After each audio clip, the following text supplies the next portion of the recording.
Hello to my friends, family, and audience in India, America, and abroad. This is Sunny Sharma back with his podcast, India Insight with Sunny Sharma, and YouTube channel, Sunny Sharma at India Insight Movement.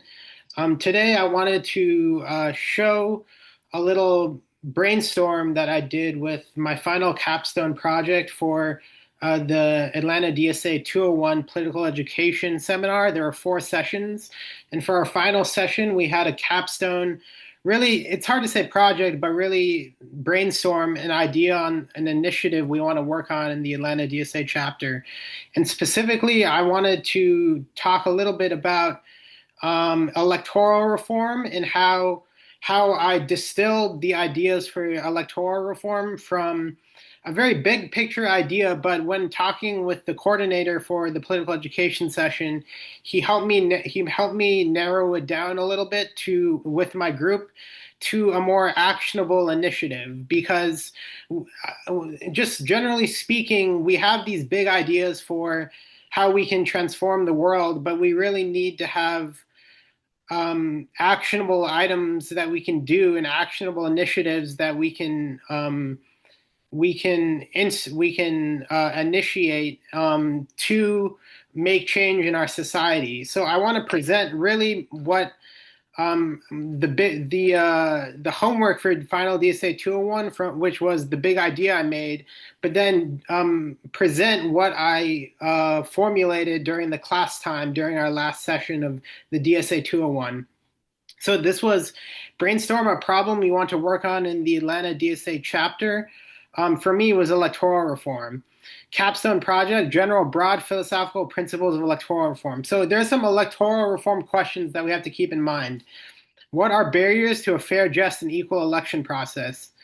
2, what initiatives can tangibly be done to counteract electoral injustice? Protest, political education, voter registration drives, electoral strategy.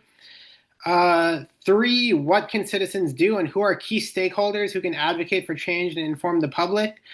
Politicians, nonprofits, think tanks, concerned citizens, educators, labor, judges, lawyers, and legal aids. Especially number 4, why is gerrymandering ruining the electoral process? Number 5, at a fundamental level, do we have a real plan to counter the elimination of minority representation across the country? Which really is being done right now. There are many organizations that are trying to resist the Supreme Court's decisions and attacks on voting rights. There are many organizations doing it right now. But there's much disagreement with many organizations about how much there should be a coalition built between different organizations. And number 6, can we really win if the maps are drawn unfairly? Can the Democratic Party really win these elections and elect true progressive leaders?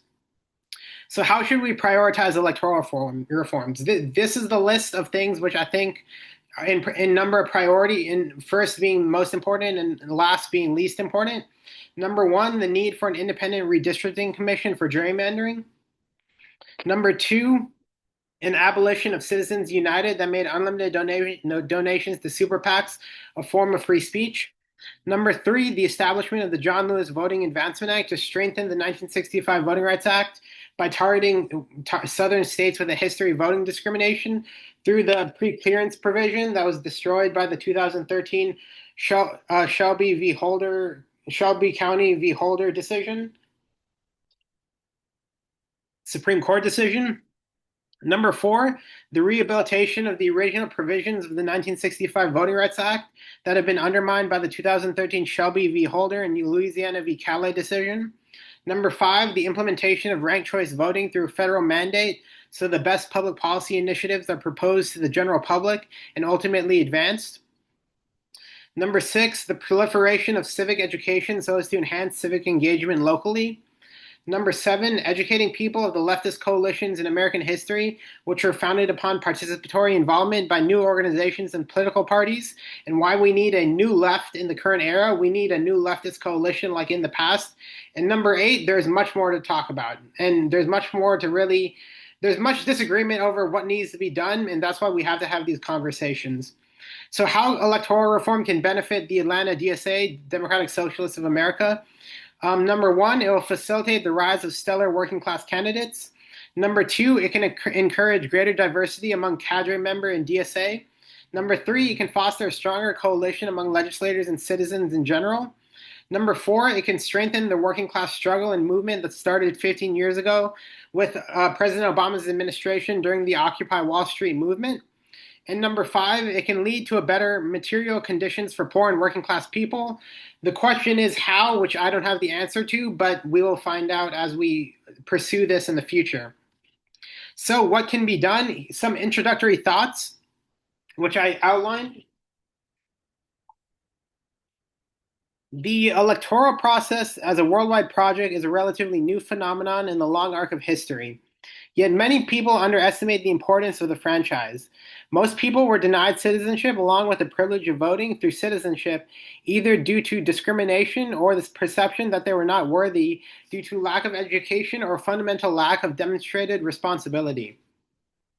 Most leaders determined that only moral and educated people should be allowed to vote, but throughout history, the determination of this metric was frequently measured by those who lacked the same qualities.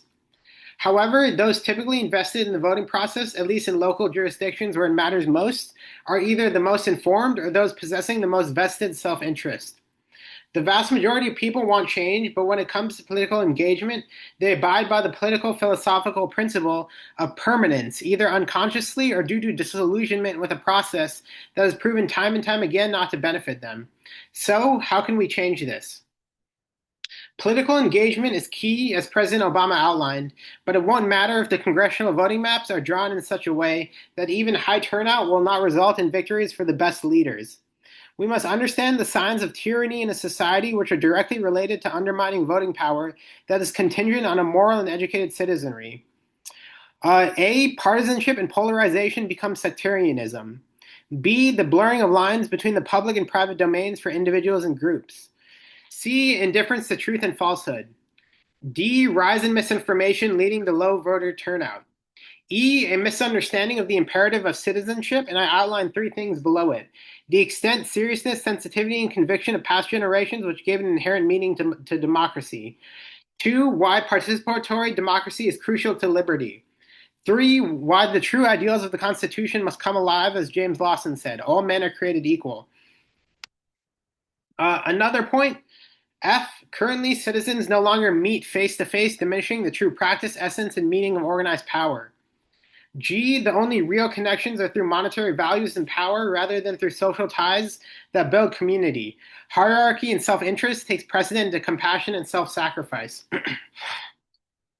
H, society becomes more concerned with individualism rather than collective solidarity. Under this are 3 points. One, there is no sense of urgency to right the wrongs of society in one's current generation.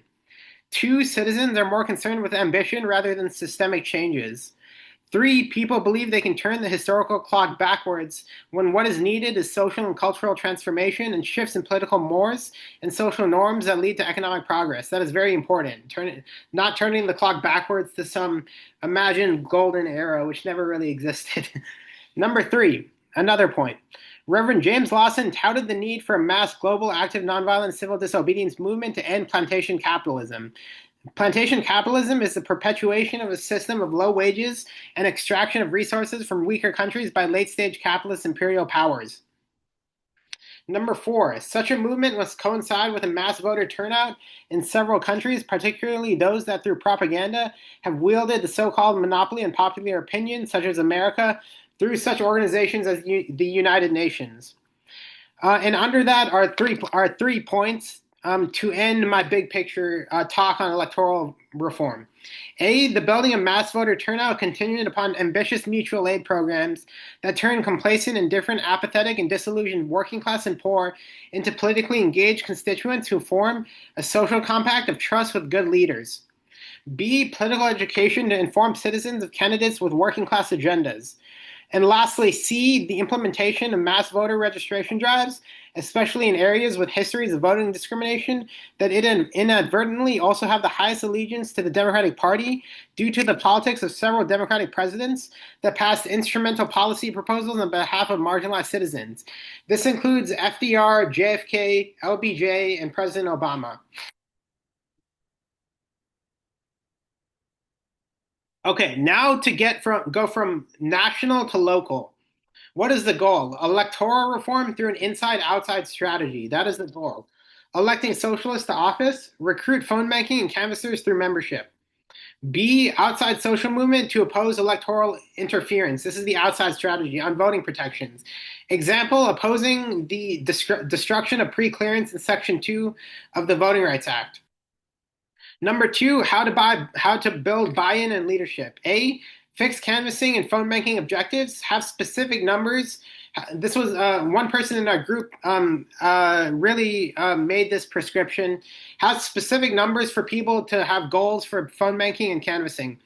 B, give people responsibilities and autonomy within shared goals. There must be shared goals between the groups. C, connect with other kindred spirits and other like-minded organizations, which I'll talk about later when I get to more specifics. Number three, how to convey to people. Advocate tangible economic benefits due to electoral resistance to bad laws and good reforms. Working class and poor people will benefit from involvement in the system.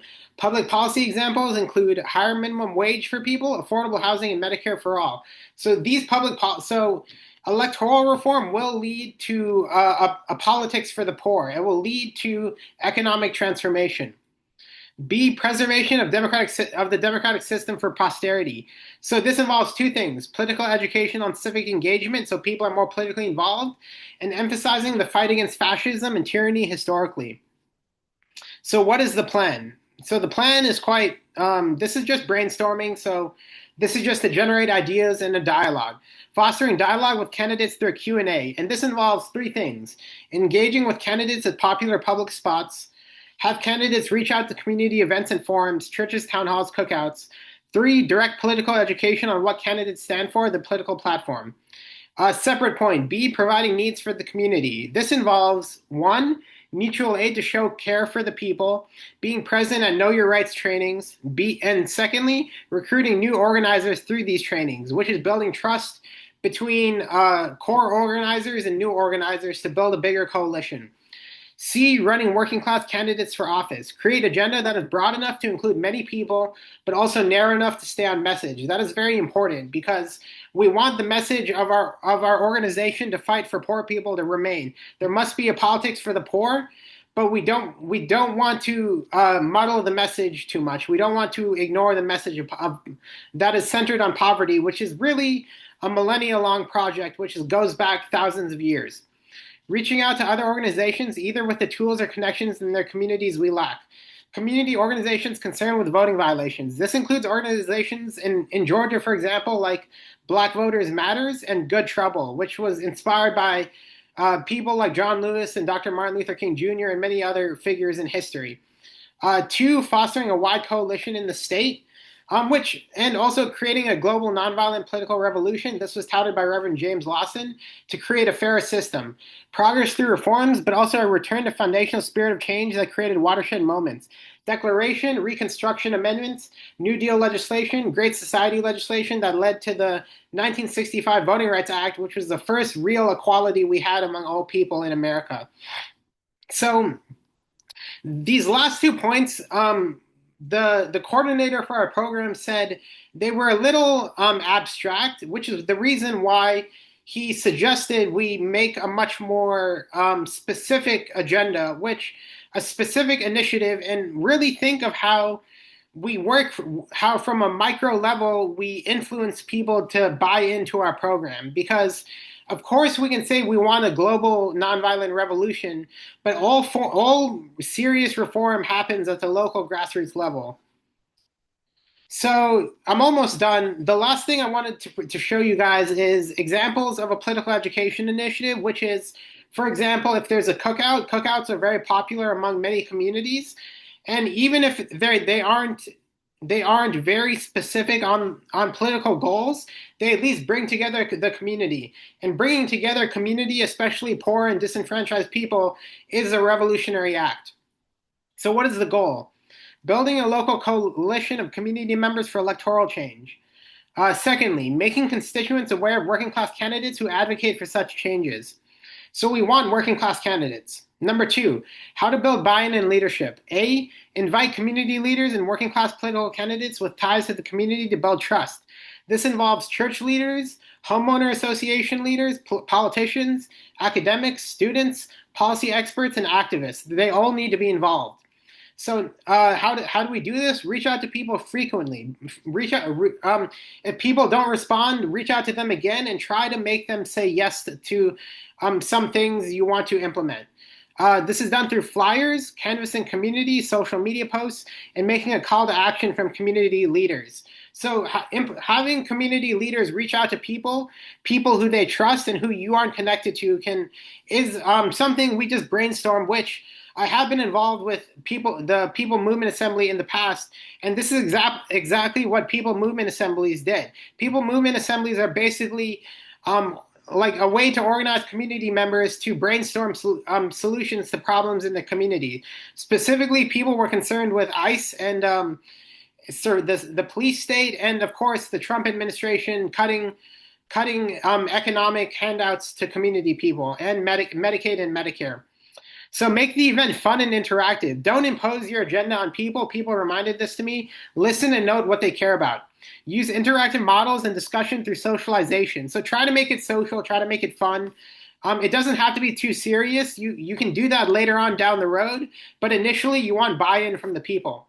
So how to convey the issues to the community. Set platform and forums for local leaders to relate community problems and challenges. So you want to facilitate open discussion of issues relevant to both young and old. So we want to find unity between young and old, but we do realize that some issues are different to young and old people, but many issues, especially economic justice, are very, very much concerned by all generations of people. And as fascism has grown, these issues have only become more relevant to all of us, including electoral reform, which is the issue we care about. So what is the plan? Establish community forum through social events, cookout, make people aware of relevant issues from poverty, housing, to, of course, electoral reform, and why these issues are particularly relevant to certain communities. Relate the pressing need for action during crisis of community, reform, and even revolution. So the point of this, exploration was really to show how we have a big picture idea of how change needs to be made, but these things have to be there. There has to be a program for state level implementation, as well as small local tasks that have to be delegated to different people.